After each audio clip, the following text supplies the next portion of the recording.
hindi po ba isang katotohanan ng mga Katoliko kapag ka po nakabalita na ang umano'y naghihimalang rebulto, lumuluha daw po ng dugo, naglakad daw kaya napuno ng amorseko ang damit, gumalaw daw yung kanilang imahen o rebulto, at iba't iba pa na tinatawag nilang himala, mga kaibigan, abay, dinadagsa po nila at pinupuntahan ng mga rebultong ito.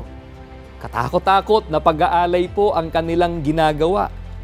Pinupunasan, punas dito, punas doon ng kanilang panyo, maging ng kanilang mga tuwalya, sa paa o sa iba't ibang bahagi pa ng rebulto, saka naman po idadampi sa kanilang katawan dahil nga po sa paniniwalang gagaling sila sa kanilang karamdaman. Mga giliw po naming mga taga-subaybay, gaano pa po kaya yung gaya ng himalang nangyari doon sa ahas na tanso na ginawa ni Moises, na kapag ka po tiningnan ng nakagat o natuklaw ng ahas ay gagaling. Baka po lalo na silang hindi magkamayaw sa pagsamba sa mga imahen.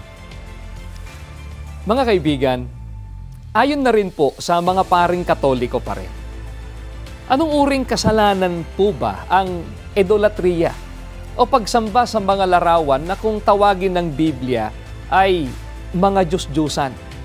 Abangan po ninyo, ipagpapatuloy po natin ang ginagawa po nating pagtalakay. Magbabalik pa po kami.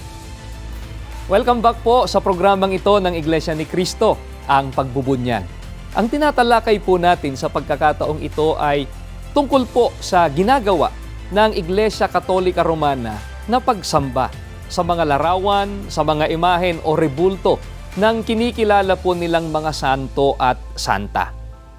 Pilit pong pinangangatwiranan ng mga defensor Katoliko na hindi raw Diyos-Diyusan ang kanilang mga imahen at hindi rin daw po pagsamba sa mga Diyos-Diyusan ang ginagawa nilang ito. Manapa, ayon sa kanila, ay pagpipitagan lamang sa mga nasa likod ng mga naturang larawan. Ang sinasabi po nila, mga giliw po naming mga taga-subaybay, ay taliwas sa ginagawa nila. Alam din po kasi ng Iglesia Katolika Romana kung gaano kasama ang pagsamba sa mga larawan. Ang tawag po dito ay idolatriya. Ayon na rin po sa mga paring Katoliko, anong uring kasalanan ang idolatriya o pagsamba sa mga larawan na kung tawagin nga po ng Biblia ay mga Diyos-Diyusan?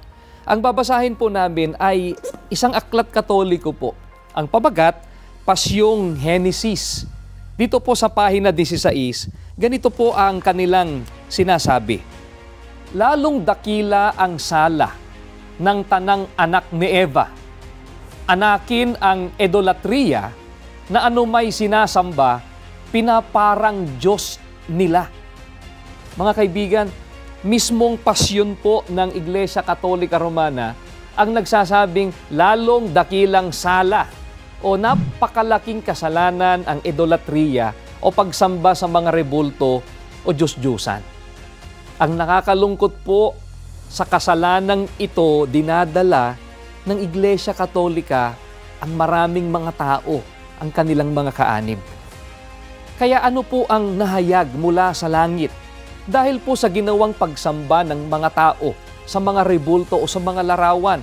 Mga kaibigan, pakinggan po ninyo, babasahin po namin ang pahayag ni Apostol Pablo. Dito po sa Roma, sa 1:18, ganito po ang kanyang sinasabi.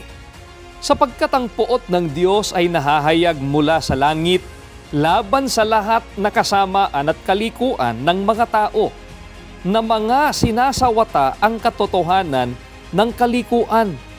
Mga kaibigan, ang puot po ng Panginoong Diyos ang nahayag dahil po sa kasamaang ginagawa ng tao. At ang isa po sa mga kasamaang ito ay ang pagsamba sa mga larawan. Gaya po ng mababasa natin sa mga talatang 25 at 23. Ganito po ang maliwanag na nakasulat.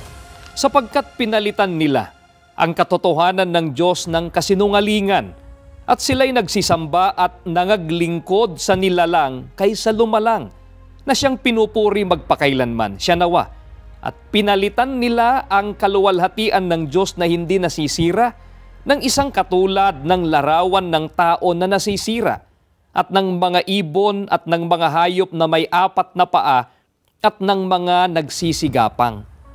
Mga kaibigan, hindi po ba't ang ganitong uri ng mga imahen ang binabanggit o inilalarawan ni Apostol Pablo ay makikita natin sa loob ng mga simbahan ng Iglesia Katolika Romana? Naroon po ang larawan ng kung sino-sinong tao. Ang iba po ay may kasamang hayop o ibon. Gaya nga po ng tinatawag po nilang imahen ni San Francisco de Assisi na ang kasama po ay mga kalapati. Ang tinatawag naman po nilang San Roque nila, aso po ang kasama. At ang tinatawag nilang San Isidro Labrador, ang kasama naman po ay kalabaw o di kaya ay baka. Mga hayop na may apat na paa. Hindi lang po yun. Meron pa silang tinatawag na imahen nila Purisima Concepcion na ang kasama naman po ay ahas, isang uri ng hayop na gumagapang. Mga kaibigan, ano po ang sabi ng Biblia na ginawa nila sa mga larawang iyan? Ipinalit-anya nila ang mga yan sa kaluwalhatian ng Diyos. Ang pinuri po nila ay ang mga nilalang na yan sa halip na ang Diyos na lumalang. Ito po ang isa sa malalaking kasamaang nakita ng Panginoong Diyos sa mundo, kaya po siya napuot. Iminamatwid po ng mga defensor katoliko na mga pagano raw ang tinutukoy ng Biblia na sumasamba sa mga nilalang. Ito po bang binabanggit ni Apostol Pablo, mga kababayan? Sa mga talatang binasa po namin kanina ay tumutukoy sa mga paganong hindi po nakakakilala sa tunay na Diyos. Pakinggan po ninyo. Ang babasahin po namin ay sa talatang 21. Ganito po ang sinasabi ni Apostol Pablo. Sapagkat kahit kilala nila ang Diyos, siya'y hindi niluwalhati nilang tulad sa Diyos, ni pinasalamatan, kundi bagkos ni walang kabuluhan sa kanilang mga pagmamatwid at ang mangmang nilang puso ay pinapagdilim. Mga kaibigan, ang mga taong binabanggit po ni Apostol Pablo na sumamba at naglingkod sa mga nilalang na gaya po ng mga ibon, mga hayop na may apat na paa at ng mga nagsisigapang ay mga taong kilala po ang Diyos. Hindi po ito ang mga pagano. Kilala po ba ng mga pare ng ating Panginoong Diyos? Pagka binasa po natin, dito po sa kanilang aklat, Katesismo, sa pahina 21, ganito po ang ating mababasa. Tanong, may pagkaanyo at asal katawan kaya ang Panginoong Diyos na para ng pag-anyo natin? Sagot, wala rin nga ni, at ang siya ay espiritong tunay na tunay. Mga kaibigan, alam na alam po ng mga paring Katoliko na ang Diyos ay espiritong tunay na tunay. Alam din po nilang wala pong anyo at katawang gaya ng tao ang ating Panginoong Diyos. At yan nga po talaga ang sinasabi ng Biblia patungkol sa ating Panginoong Diyos. Pagka binasa po natin ang Juan 4:24 sa unang bahagi, ay ganito po ang ating mababasa. Ang Diyos ay Espiritu. Mga kaibigan, ang Espiritu po ay walang laman at mga buto. Ayon na rin po yan sa ating Panginoong Jesucristo dito po sa Lucas 24:39. Tingnan ninyo ang aking mga kamay at ang aking mga paa. Ako rin nga. Hipuin ninyo ako at tingnan sapagkat ang isang espiritu'y walang laman at mga buto na gaya ng inyong nakikita na nasa akin. Alam po ito ng mga tagapagturong Katoliko. Kaya nga po ang sabi sa kanilang katesismo, ang Diyos ay espiritong tunay na tunay, walang anyo at katawang gaya ng tao.